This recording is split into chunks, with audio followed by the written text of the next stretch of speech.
Hello, my name is Mark Bailey, and today I'd like to share with you a new way to look at news reports and the stories that begin to emerge when you connect the dots between them.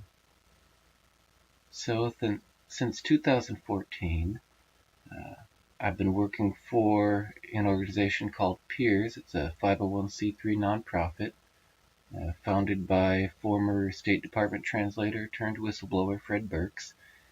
And my main job is to summarize news stories for our weekly newsletter.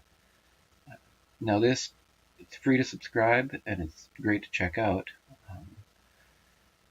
Basically, we cover things like cover-ups, corruption, the occasional conspiracy, and we also cover inspiring stories too to kind of balance out the dark side that we focus on so heavily. So if you look right here, you can see the most recent newsletter. It's organized to give people a chance to check out some of the most important stories they maybe have not heard of, coming out all the time from major news sources like New York Times, Washington Post, The Intercept, Bloomberg, etc. And, it's great. It's a nice little summary of what's going on. And the website, WantToKnow.info, is indexed very well. And the way it's indexed is by importance, the date that a news article is posted, and the publication date of the article. So if you go to our full index of topics here, you can see all these topics laid out, and there's a bunch of them, and it can be a little bit overwhelming to try and make sense of how all of these things are connected. So what I started to do is look at ways to show how these are connected visually through interactive graphs, network maps. And so the first thing I did is I took 1,000 of the 9,200 news stories in our archive, and I wrote some Python scripts to turn them into a map on a website called kumu.io. Now, if you're unfamiliar with Kumu, it's one of the coolest graph visualization platforms I've found, and it's very easy to get started just to play with.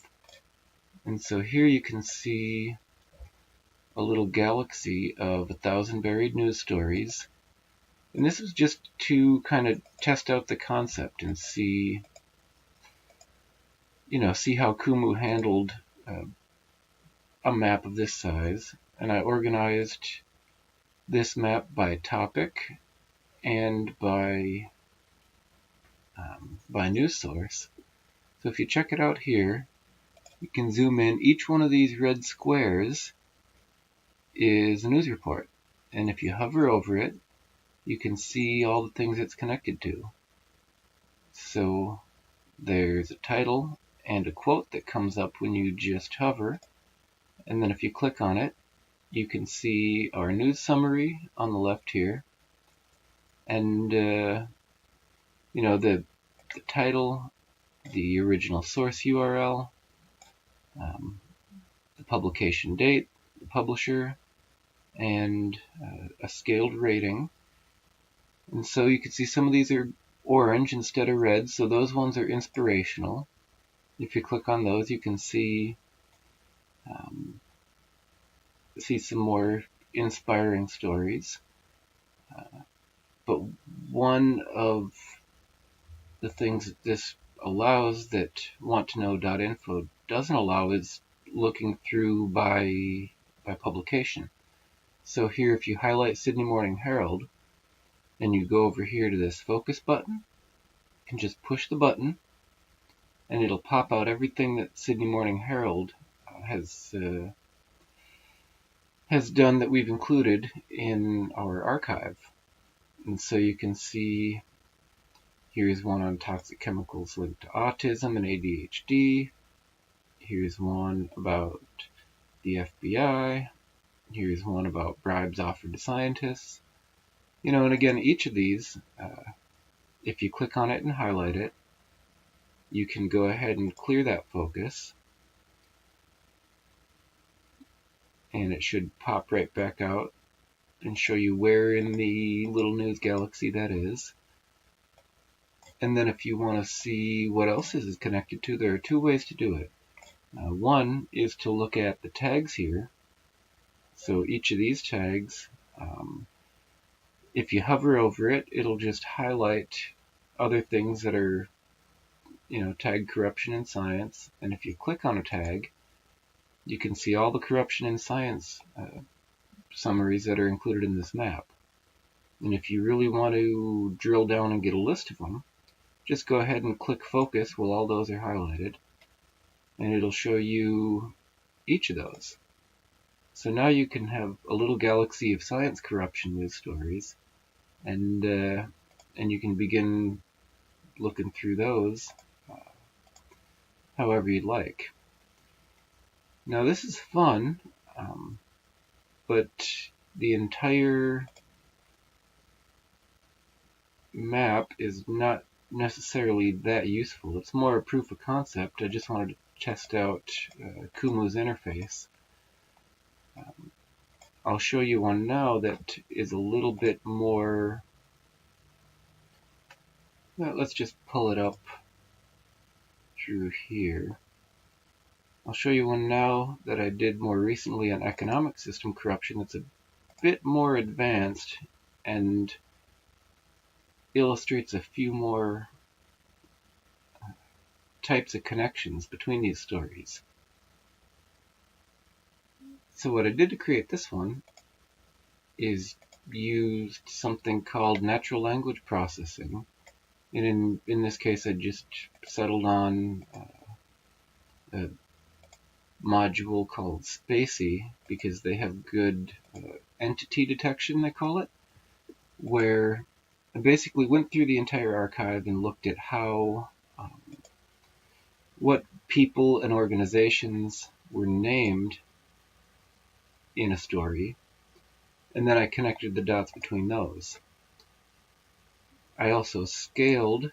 You can see the news reports are still in red, but they're scaled by size according to a weight.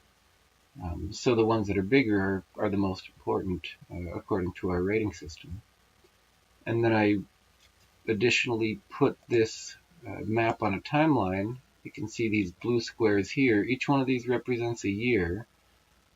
And the first one is the pre-2008 date I chose because of the 2008 financial crisis. So if you want to just pull up things from one of those years, you can just highlight it, select it, focus that year, and that'll show you everything from, in this case, 2010. So let's go back, and I want to illustrate some of these entities and how they can be used to show how these stories are connected. If we zoom way in, you can start to see some names,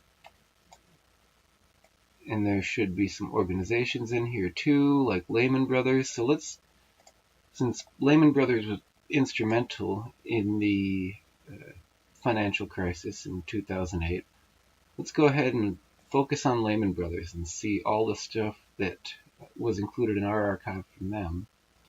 So if we clear that, we can see, okay, there's a bunch from Lehman Brothers. Now let's look at maybe one of these that is relatively unimportant compared to the rest of these. And again, if you click on these little squares here, that'll bring up the summary. So you can see the title, the summary, the original news source. This is Washington Post. The date, this is 2008. The URL for the original source, so you can verify the authenticity of any of these. and the URL of our summary, which also includes additional information and further notes and things like this. So that's kind of cool. And if we look at one of these that's more important, we can see what that one's all about. So that one, SEC accused of dumping records. Well, that's something. If the Securities and Exchange Commission has been dumping records, that's the kind of thing people want to know, I would think. And so let's just go pop that out and see if we clear that focus. And then we go ahead and we refocus. Here we can see all of the things that are connected to that. So we've got Lehman Brothers, we've got AIG, we've got Morgan Stanley, we've got a source, which is Washington Post, we've got Matt Taibbi, who, let's see here, he may have written this one, or it may reference a Rolling Stone piece, because I know he writes a lot for Rolling Stone. Then we've got Charles Grassley. And so let's look at Grassley. He's a politician, and maybe you don't know much about him. So let's clear the focus there and see if he's connected to anything else in our little map. So we just refocus. We can see, okay, Grassley's connected with a few things. Executive pay limits. Defense Department spending $100 million on unused airline tickets. SEC. And the big bonus is at Fannie and Freddie.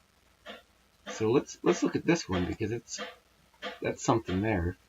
If the Department of Defense is spending $100 million on nothing, that's a big deal. And yeah, you can just play around from there and navigate the landscape of economic system corruption in a different way than you're probably accustomed to. So I don't want to make this video too long, but I do just want to show you a couple more things. One is if you click on Table here, you can pull up each of the data points that's in the map. You can download these to an Excel file, or you can just copy and paste them if you want to do your own research. And then you can take and modify that and drop it back in to Kumu and create your own version of this map if you sign up for a free Kumu account. And you can also, if you like to just copy the entire thing and then maybe grab just a section of it, play with it, reorganize it, add your own notes. If you sign up for a free Kumu account and make a copy of any of these maps within your account, you can then download a blueprint that you can modify and share. And it gets a little technical. I won't go into how all of that works in this video, but that's one of the coolest things about it, is it makes it possible for anyone to not only show these things to people in ways that are kind of more visual and interactive rather than text-based, but to share their own research. And maybe you have an issue that you've really been talking about with your friends and family, and you're just not sure that you're getting your point across. It can be really helpful to take a bunch of our news summaries from verified sources and put them together in a little map, and then just share the map.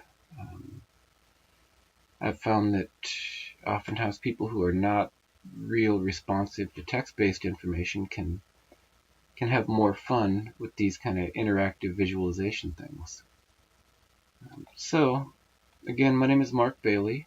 and this website is kumu.io. I'll go ahead and include links to all the code I use to generate these maps, and if you like news on cover-ups, corruption, and conspiracies and things like this, I encourage you to sign up for our newsletter, which is right at the top of any WantToKnow.info page. It's free, and you get, one newsletter every week, and then often a midweek update with either an inspiring or disturbing story that you're not likely to have seen anywhere else, because even though these things come out all the time in major news sources, they're often censored or immediately buried or increasingly just not shown to people because of the way that Google algorithms, Facebook algorithms, etc. work. So anyway, thanks a lot, and you take care. All right, bye.